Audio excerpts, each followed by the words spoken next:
Приветствуем зрителей телеканала ТНВ. Сегодня берем интервью у Нелли Абдуллиной. Она писательница и переводчик. Сейчас она живет в Германии, но вообще она из Башкортостана. Здравствуйте, Нелли. Здравствуйте, очень приятно. Увидели вас вот после ваших постов на Facebook о стыке двух культур, да, башкирской и татарской. И хочется сразу спросить, почему вас так задевает, да, эта тема и чем она вам близка? Вот что вы родного в ней находите? Почему именно эти темы? Эта тема, потому что я родилась в Уфе, и Уфа много лет была городом, где эти две культуры соприкасались, сосуществовали, проникали друг в друга. Это, с одной стороны, культура моей мамы, которая была и является татаркой по происхождению, а с другой стороны моего папы, который башкир, причем из зауральских башкир, то есть таких самых настоящих джигитов. И, конечно, я с детства наблюдала то, как это взаимодействие происходит, то, как эти культуры проникают друг в друга, как наши родственники там из татарских, из башкирских деревень взаимодействуют, как происходят межэтнические свадьбы. Но я с детства воспринимала эти культуры не то чтобы различными, и разницу между ними научилась чувствовать гораздо позже, когда стала изучать историю своих народов, языки, а до этого мне казалось, что все приблизительно одинаково, во всяком случае в детстве. Везде всегда широко накрыт стол, на любом столе будет зурбалеш, пешбармак, вне зависимости от того, к татарской родне мы приходили или к башкирской. А потом постепенно я начала обращать внимание на какие-то разницы характеров, привычек, говор, естественно. Я понимала, что вот с башкирскими родственниками нужно это вот с детства мне запомнилось, что нужно «с» менять на «х» в каких-то случаях, вот. Да, и доходило до смешного, и мне моя татарская бабушка тоже рассказывала, что когда они общались с башкирскими родственниками, она тоже решила поменять «с» на «х» и сказала «хамовар», и над ней все очень смеялись и сказали, что в самоваре менять «с» не нужно. И вот примерно так проходило мое детство, и вот это вот обстановка дружбы между очень близкими народами, обстановка теплоты, любви, принятия настолько запала мне в душу, и я много переезжала в силу своей профессии. Я никогда не забуду, и это в моем сердце до сих пор. И поэтому я вспоминала об этом, и вдруг я решила писать об этом. Приписать... Это была моя ностальгия, это был мой способ вернуться туда и снова прожить, испытать эти эмоции положительные, эту любовь. И этот текст, когда я писала, я вспоминала обстановку наших застолий, наших шуток, потому что, с одной стороны, да, мы жили в мире, и с другой стороны, это были вечные подшучивания друг над другом, подтрунивания, а вы татары, а вы башкиры, но все это делалось с такой самоиронией, шутили часто над собой, и когда я писала этот пост, я его писала... Вы имеете в виду, извиняюсь, вы имеете в виду пост «Чак-чак» и межкультурная коммуникация? Да, и когда я писала этот пост, я вспоминала вот эти шуточки и подтрунивания друг над другом. И это была это был не столько пост о двух культурах вовне, сколько пост о двух культурах во мне.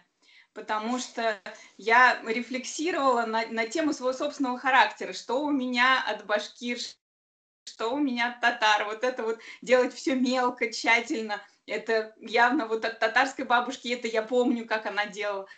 А что-то, что вот широкая душа, широкая песня, порой вот чувство сентиментальности, когда ты не можешь остановиться, тебя все трогает, там песня про Салавата Юлаева или песня «Уралым», у меня тут же наворачиваются слезы на глаза. Вот это вот башкирская такая широта. И мне хотелось об этом написать, поделиться со своими друзьями. В основном я писала пост для своих друзей, которым хотела рассказать, что такое, потому что у меня в основном русские друзья, иностранные друзья, и они себе не представляют, каково быть в России, не выезжая за рубеж билинговым, каково быть носителем нескольких культур сразу, причем считая русскую культуру такой же родной, как татарская или башкирская. И вот об этом я хотела написать и поделиться. И меня поэтому очень удивило то, что столько откликнулось татар и башкир на это, и восприняли, мне присылали очень много отзывов теплых, что они тоже вспомнили свои застолья, своих родственников. Я чувствовала, что, может быть, у меня есть какая-то такая миссия рассказать о том, что в России живут не только русские, а очень много замечательных национальностей, причем коренных, и рассказать о нашей культуре, языке, может быть, где-то шутливо, но с огромной любовью. Мгм, мгм.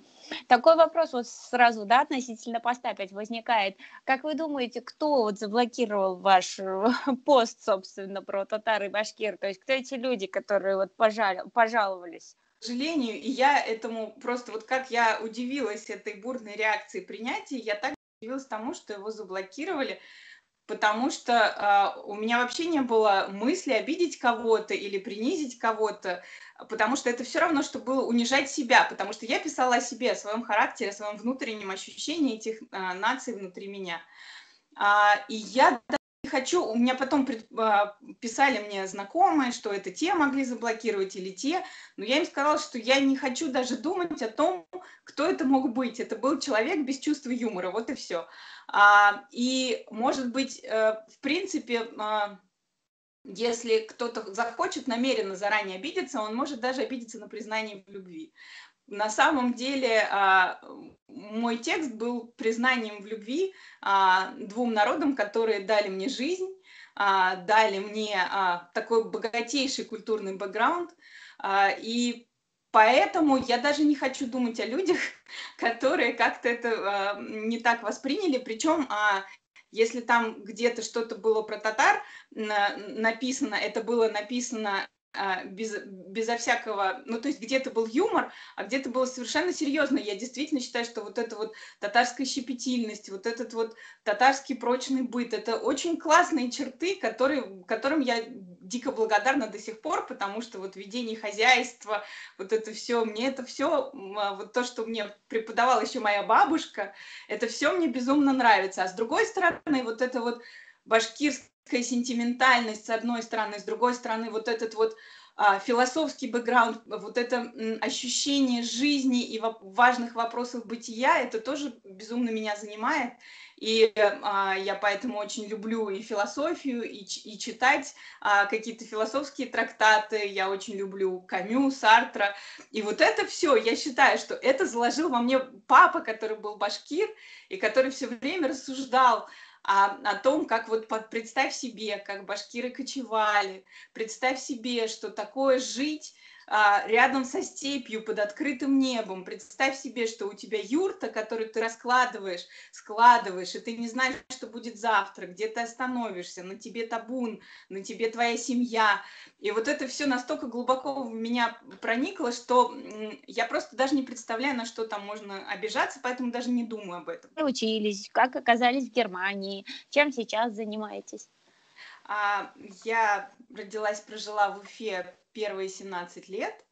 Я там училась в школе, там прошли все важные этапы юношества. Первая влюбленность в театр, потому что, как известно, у нас танцевал и начинал свою карьеру Рудольф Нуреев, поэтому театр оперы и балета в Уфе это была такая знаковая величина для всех, и в принципе, я тоже прошла этот этап, мы обожали театр, всем классом ходили, по-моему, каждую неделю, особенно тогда, когда к нам приехал Григорович и поставил у нас несколько спектаклей, и после этого, конечно, наш театр просто взлетел на совершенно новый уровень, и мы ходили на балеты, потому что я никогда не видела еще такого качества. Во-первых, он привез сценические решения, костюмы своих спектаклей, и поставил у нас несколько спектаклей подряд: «Лебединое озеро», «Щелкунчика», «Дон Кихот».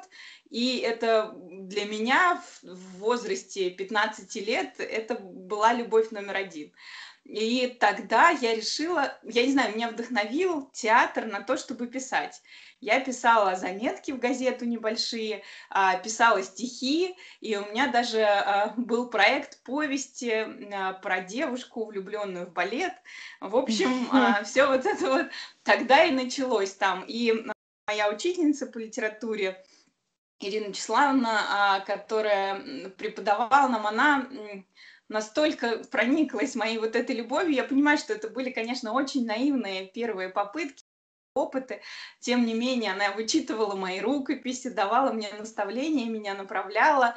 И благодаря ее поддержке и вдохновению от театра я задумывалась о том, чтобы стать журналистом. Но как-то не сложилось. Родители сказали, что журналистика – это такая профессия, которую можно научиться по ходу дела, а нужно получить какую-то реальную профессию. И я поехала в Москву, поскольку у меня на тот момент там туда перевели моего деда, юриста в Верховный суд, и он там служил, и я поехала к нему поступать в Московский лингвистический университет. Его поступила, его окончила с отличием, и потом, собственно, так сложилось, что я уже дальше занялась переводческой карьерой и работала в различных фирмах. А И я какие языки писала вы изучали? английский и немецкий. Ага. Я писала очень много в стол, и я даже не надеялась когда-то это опубликовать, просто я писала для своих друзей, давала почитать, и у меня не было в мыслях, что вот эти вот опусы когда-то что-то увидят свет. И долгое время мы работали в Москве, потом переезжали в несколько стран, и приехали в Германию, где мы работаем тоже, но уже с мужем. Я тоже здесь, собственно, сделала попытку работать, потом поняла, что я хочу чего-то большего, что жизнь, она проходит, а вот моя мечта, она так и остается, и я решила почему-то именно здесь, в Германии, может быть, здесь такая дисциплина, суровый дух, в общем, я решила взяться за еще вторую часть своих увлечений, за собственное писательство, и как раз в этот момент Татьяна Никитична Толстая в Фейсбуке опубликовала объявление, что будет набор в литературную школу, и все желающие могут подать рукописи. Я тоже подала рукопись и прошла конкурс и поступила в школу литературного мастерства «Хороший текст». У нас преподавали Татьяна Никитична Толстая, Мария Константиновна Голованецкая, писательницы. Потом я очень благодарна, вот я считаю ее одним из своих мастеров, которые меня, собственно, вдохновили на эту национальную тему. Это Елена Леонидовна Пастернак, внучка Бориса Леонидовича Пастернака, и Евгения Вячеславовна Долгинова. Вот они со мной занимались как раз по этой теме. Я написала, там нам раздавали задания, написать этюд, написать рассказ, давали нам определенное количество обстоятельств, которые должны там быть, ну, как упражнение. И я вспомнила случай своей прабабушки и своего прадеда. У них была пасека, они разводили мед, ну, в общем, все по-настоящему. Конечно, бортничество они уже не застали, к сожалению, у них были просто ульи. И как к ним приезжает их внук, и, в общем, там была совершенно такая комическая история, как он там устроил такую кутерьму, за ним гнался целый рой пчел, и я вспомнила эту ситуацию и вдруг подумала, что об этом я могу написать рассказ, и написала, но в основе этого рассказа была идея блудного сына, притча блудного сына из Библии, как городской мальчик приезжает в башкирскую деревню и вдруг понимает, что он возвращается к истокам. То есть блудный сын не напрямую, не сын моего прадеда, а мой дядя. То есть через поколение он вернулся, он понял, как ему дороги и близки его деревенские корни, и как он решает остаться в деревне, как он понимает, как дороги ему вот эти горы, Ирендек, как ему дорого вот это ремесло, которым испокон веков занимались его предки. И, в общем, вот эта вот история возвращения, собственно, это была метафора моего собственного возвращения к моим корням. И автобиографично, в да, общем-то. да, то есть, да, своего рода. То есть это, конечно, не физическое возвращение, а духовное возвращение к корням, понимание того, что, да, я всегда, конечно, стремилась в Москву, в столицу, я всегда стремилась увидеть мир. И тут, когда я все это увидела, я вдруг поняла, что на самом деле меня безумно тянет в Башкирию, мне хочется к этим корням, я вспоминаю прадеда, я вспоминаю эту пасеку, и вот сейчас, особенно в период пандемии, никуда так больше не хочу, ни там, я не знаю, увидеть Тадж-Махал или что-то, как вот хочу в ту деревню, и вот вспомнить это детское ощущение. И вот об этом я написала рассказ, который очень тронул моих преподавателей. Они сказали, а тебе стоит об этом писать, это твоя тема. Мы прямо чувствуем, что это твое. И я стала дальше я стала вспоминать случаи своего детства, случаи своих прадедов, прабабушки, у которых я жила в деревне летом. И я все это стала писать, и потом со временем мне пришла идея в голову. Мой прадед был участником Первой мировой войны, и в Первую мировую войну он пережил определенные там приключения, испытания, и я подумала, что я хочу про него написать. И я стала про него писать сначала повесть, потом мой преподаватель сказал, ну вот это можно сделать, чуть-чуть развить, чуть-чуть добавить линий, и из этого может получиться неплохой роман. И мы стали работать над романом. Потом, конечно, я поняла, что мне этого не хватает материала. Я поехала в архив. Моя бабушка была заслуженной работницей архива в Уфе. Я поехала в архив, там ее ученики помогли мне найти материалы, собственно, про участие башкир в Первой мировой войне, какие-то документы, я все это собрала. Потом я что в начале 20 века вообще, в принципе, мусульмане Урала-Поволжья пережили такой расцвет, началась бурная эволюция наших культур на новый уровень, был прогресс во всех сферах, в сфере образования, в сфере науки, сколько мусульманских промышленников тогда добилось успеха и вышла на мировой уровень. И после манифеста 1905 года были даны некоторые политические свободы, и фракция мусульман Итифак аль-Муслимин вошла в состав Думы, и депутатами были просто совершенно удивительные, уникальные люди. И я вот это все, находясь в Уфе, я все это узнала для себя, обнаружила вот эту целую линию истории, и я поняла, что я не могу об этом не написать тоже в том числе, потому что это часть большой истории. Так мой роман приобрел еще одну дополнительную городскую часть. Я писала про деревенскую, поскольку я родом, ну, то есть частично из татарской, частично из башкирской деревень. И я писала про жизнь деревни. И вдруг для меня открылась городская жизнь, и жизнь Уфы в начале 20 века до революции, и жизнь, бурная духовная жизнь, которая тогда развивалась. Много было написано религиозных, философских трактатов нашими соотечественниками, например, Зия Камали, который образовал медресе Галия. И я поняла, что эта страница истории мне была неизвестна, хотя я столько интересовалась историей. И она, к сожалению, после революции была закрыта, наглухо забыта. Очень многие люди из тех, что участвовали в этих событиях, были, конечно, репрессированы. Купцов уехала, часть татарских и башкирских купцов я пыталась проследить через архивы их судьбу, но не смогла найти, которые вот мне были интересны. И я поняла, что это моя тема, и что я хочу об этом писать. Я почувствовала связь с этими людьми, которые ходили по тем же улицам, по которым ходила я в детстве, не зная, какие великие люди здесь были.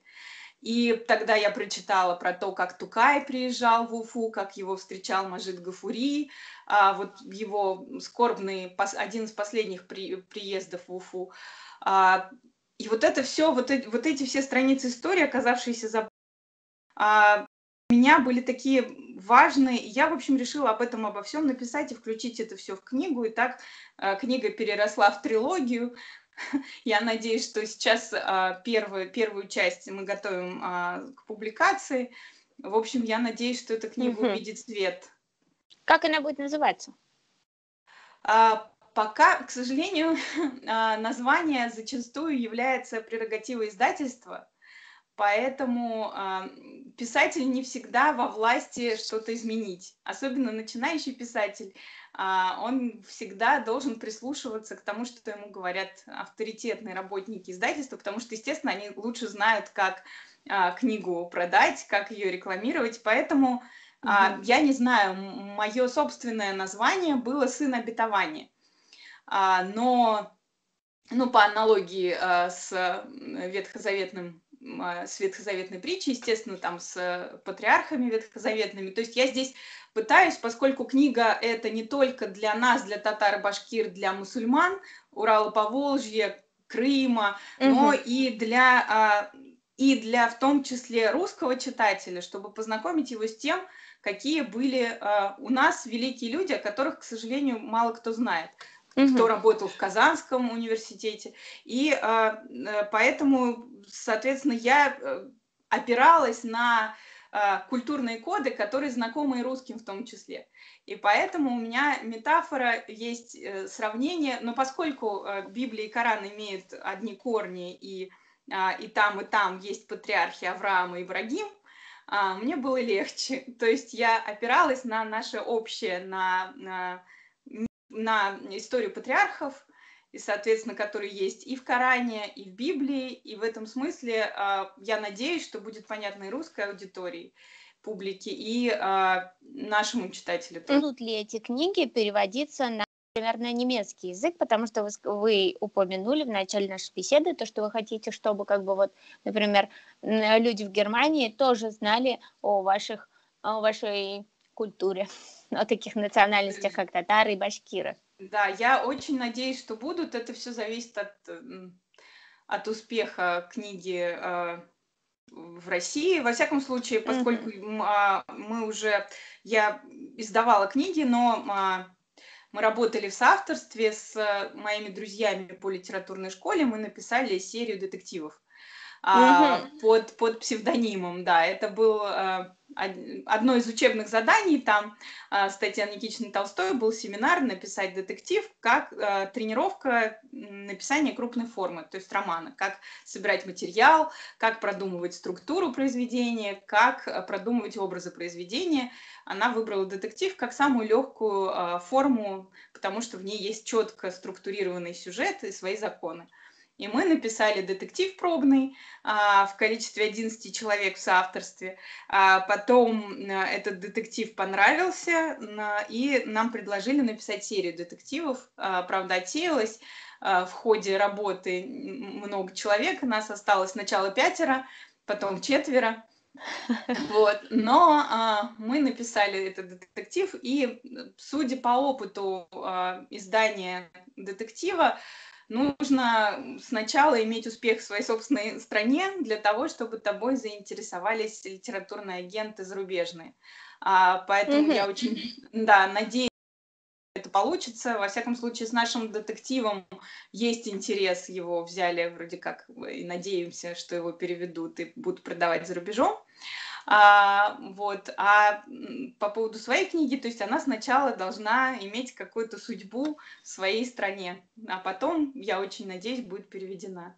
Ага, ну вот интересно, вы же не только писательница, получается, еще и переводчица, то есть вам не составит труда самой же перевести свою книгу, тем более вы владеете как бы в совершенстве немецким и русским языком. Ну да, но, как правило, в книжном деле переводчик — носитель языка, для которого язык родной, который берет себе в качестве консультанта переводчика русского, то есть носителя русского языка.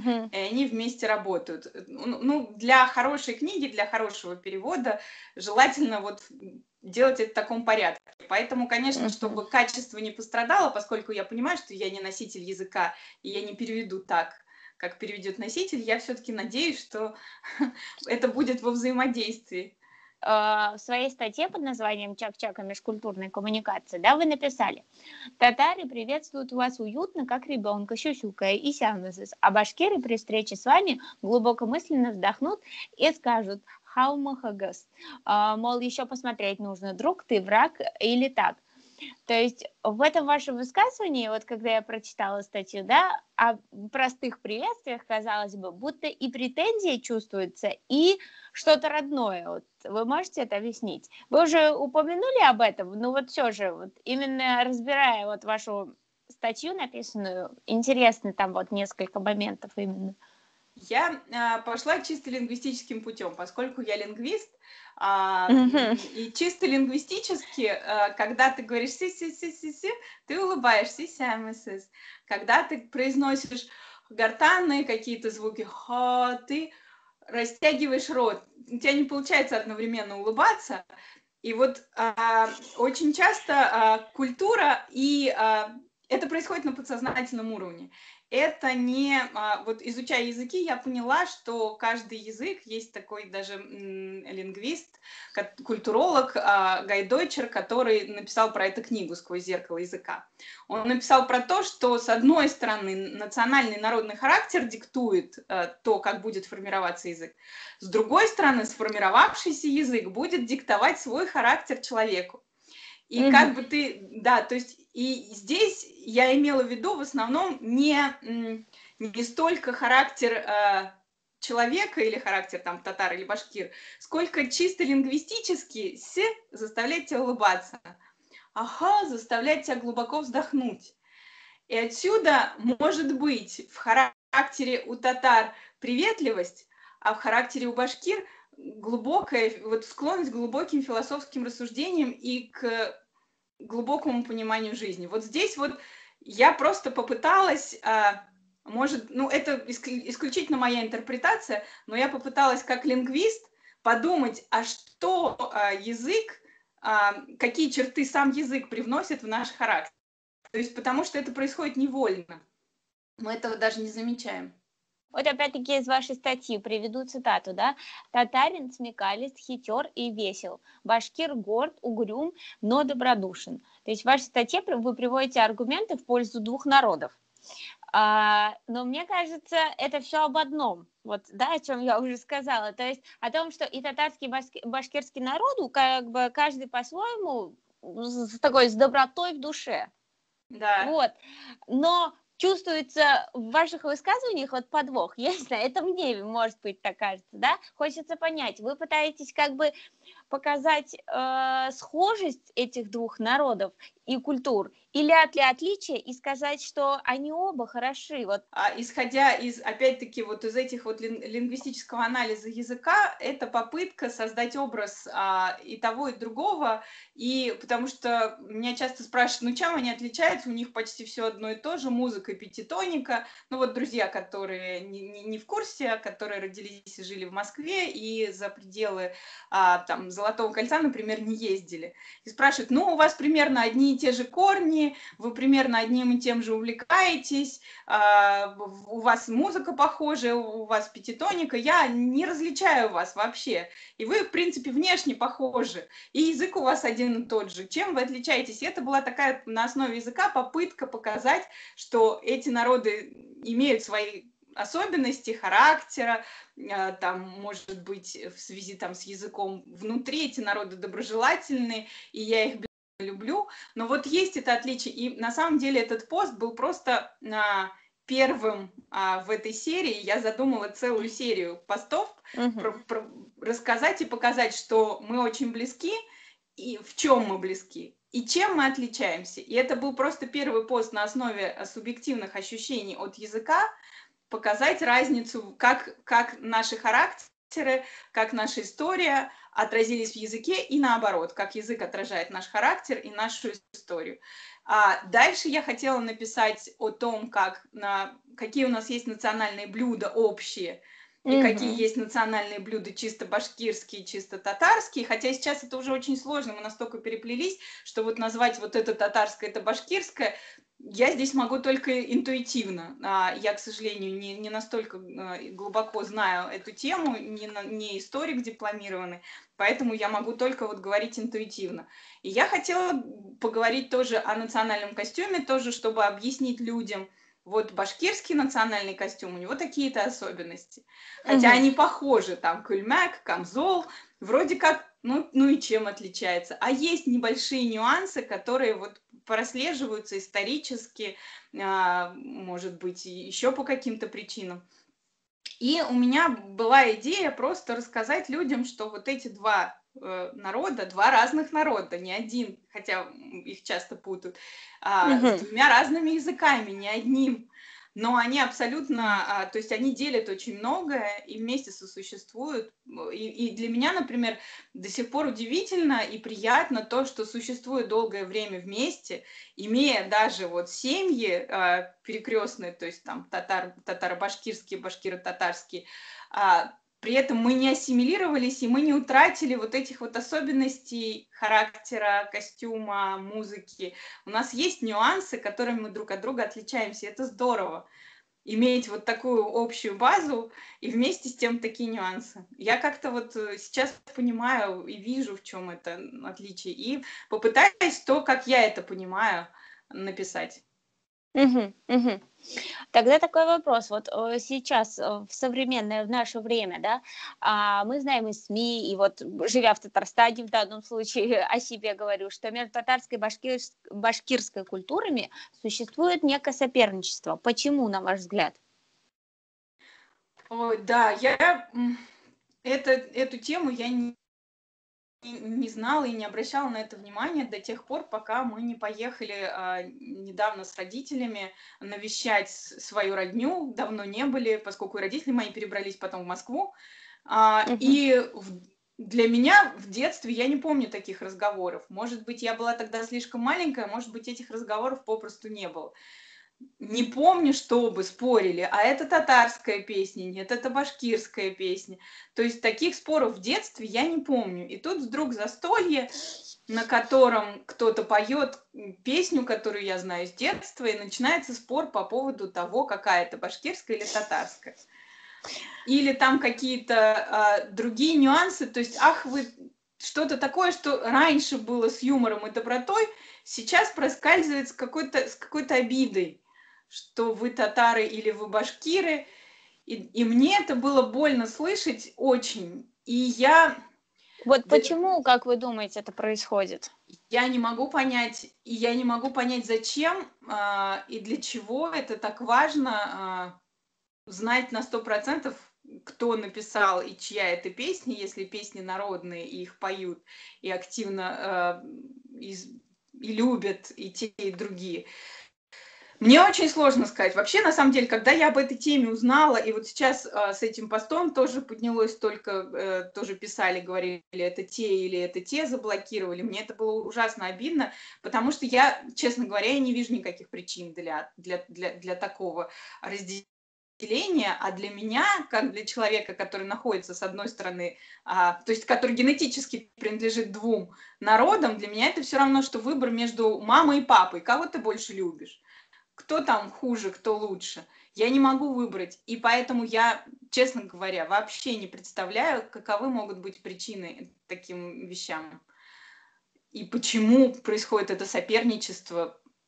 Мне это просто глубоко меня это глубоко трогает, и мне это больно, и мне бы хотелось, Мгм. чтобы этого не было, и как-то, я не знаю, конечно, я понимаю, что я тут ничего сделать не в силах, но все, что от меня зависит, я постараюсь сделать, потому что я вижу исторически, сколько общего у нас было, в том числе в начале 20 века, когда вот был вот этот вот мощный культурный подъем, тогда татары и башкиры были вместе в авангарде вот этого движения.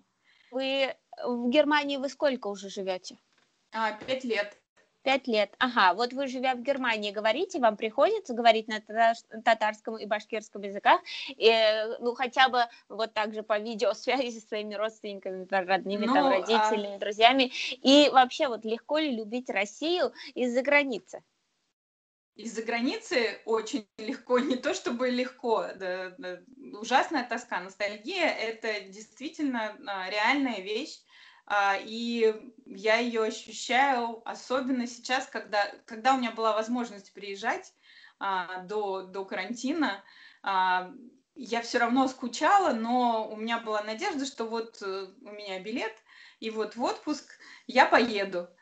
А сейчас, когда я не знаю, когда даже в свой отпуск поеду я и будет ли у меня билет, сейчас это очень сильно обострилось, и я вдруг поняла людей, находившихся в изгнании, без шанса вернуться, иммиграцию, и стала очень много читать и просить тоже моих знакомых, которые могут что-то на эту тему достать из других стран, про татаро-башкирскую иммиграцию в разные регионы, в разные страны после революции. Это тоже стало сейчас меня очень сильно интересовать, потому что я поняла, насколько это физически тяжело. Ты переживаешь эту боль физически, и ностальгия — это не какая-то душевная, не настроение, это физическая боль, когда ты тоскуешь. И сейчас больше, я, конечно, тоскую по Москве, по Петербургу, но вот чем дальше, тем больше почему-то я тоскую по Башкирии. И даже, то есть мне было когда-то смешно, когда я сейчас понимаю, насколько я вообще была нечувствительная и глупая, когда мы переехали с родителями. Я поступила, родители переехали вслед за мной, и мы перевезли дедушку с бабушкой, чтобы они не тосковали одни. И дедушка у меня слушал своих любимых певцов татарских. Мне казалось, ну что ты, а теперь я слушаю те же самые песни, которые слушал он. И вот теперь я понимаю, каково было ему, и понимаю, насколько я была вообще глупым подростком, которому казалось, ну смотри, тут же Третьяковская галерея, Пушкинский музей. А сейчас я понимаю, да, тут Дрезденская галерея и множество всего, и Мюнхенская пинакотека, но я сижу и слушаю татарские или там башкирские песни, Эль-Мелек слушаю, или там слушаю про Эриндыкского Беркута и рыдаю. Вот, это вот. Мгм. Мгм. Нелли, не могли бы вы рассказать о своей семье, то есть о родителях, да, чем они занимались? Родители преподаватели, папа в строительной сфере, мама филолог. Вопрос, были ли вы в Казани, то есть какое у вас осталось впечатление от нашего города и от людей? В Казани я была. Мы, когда из Москвы ехали в Уфу, естественно, ехали через Казань, через своих родственников в Казани, останавливались. И Казань я очень люблю. Так же, как... Ну, нет, пожалуй, не так. Это был всегда город нашего путешествия, когда мы жили в Уфе, мы ехали через Казань в Москву, а когда мы переселились в Москву, мы, значит, то есть это такой город, в котором мы останавливались на пару дней. Я очень люблю архитектуру Казани, и я сейчас вот на одной из книжных ярмарок до закрытия в издательстве татарском книжном купила себе путеводитель по Казани до начала 20 века и купила себе историю казанских промышленников, потому что я поняла, что я когда гуляла по городу, и мне хотелось знать историю каждого дома. В Уфе я старалась навести справки и собрать материал, и я приблизительно знаю, кто в каком доме жил, кто. И меня всегда интересует история дома, кто здесь жил, кто как, в какое время, какая у них была судьба. И вот я сейчас купила и думаю, сейчас я изучу, и в следующий раз, когда Бог даст, снова границы откроют, и я поеду в Уфу через Казань, я обязательно пройдусь по этим улицам, уже зная, и для меня дома будут что-то говорить, а не просто я буду идти мимо них и думать, какой красивый дом, а кто здесь мог жить. Какие они, немцы? Я переезжая сюда, мы переезжали из арабской страны, я там тоже работала, и, конечно, для меня разительная была разница после арабской страны приехать сюда. Причем в каких-то вещах я думала, немцы очень строгие, очень дисциплинированные, и я боялась. Потому что в арабской стране, где мы жили, атмосфера была очень расслабленная, были везде, было радушие, восточное гостеприимство, и я привыкла, я там чувствовала себя почти как дома. Я переезжала сюда немножко боясь вот этого сумрачного германского гения, боясь их дисциплины, но оказалось, что, во-первых, они тоже очень гостеприимные, радушные. Мы по привычке не сразу, то есть мы за 3 месяца заранее не сняли себе жилье, как это нужно было, потому что мы привыкли в предыдущей стране, мы сняли жилье за 1 день. Ага. Там было важно только иметь деньги. А здесь, оказывается, сколько у тебя денег, это абсолютно не важно. Нужно снимать жилье за 3 месяца, а мы переехали, то есть мы только получили контракт, и мы переехали, получили контракт, и мы переехали, и, соответственно, мы даже не рассчитывали на то, что вот мы в эти даты переедем, и мы не сняли жилье заранее. И мы жили у немецкого друга целых 1,5 месяца, пока мы ждали жилья. И нам выделили целый этаж в доме, и все, что он говорит, все, что есть у меня в холодильнике, все это ваше. В общем, будем жить большой дружной семьей, и мы перезнакомились со всей его семьей, то есть мы с ним Мгм. общались до этого, пересекались по работе, и абсолютно, то есть мы не были близкими друзьями. И вдруг он открыл для нас двери своего дома, принял нас как родных, и я обратила внимание, что вот в немцах при всей внешней, да, они Мгм. очень чистоплотные, они в этом, они очень аккуратные, у них вот, то есть ухаживать за садом, чтобы все было там подстрижено, кустики ровные, газоны ровные, чтобы цветочки, все это. При вот этой вот всей их щепетильности в отношении к тому, чтобы все было чисто, ровно, аккуратно, при них вот это вот гостеприимство и тепло, и радушие, которого я не ожидала. И во многом, то есть они немножко похожи, может быть, даже на нас, русских, они Вот, тебя только не хотела сразу, сказать и на русских, да, и на башкир, и на татар. да, Уж когда. они тебя не сразу как-то, то есть сначала тебе кажется, что они достаточно такие держат дистанцию, что они такие строгие, что они такие хмурые, серьезные, а потом оказывается, что они очень радушные, если ты с ними стал другом, и вот а, если ты с ним стал близким человеком, это один из самых твоих близких друзей. И Мгм. поэтому, да, до сих пор мы дружим. И сейчас постепенно я приучаюсь к тому, чтобы ощущать и эту культуру как часть своего «я».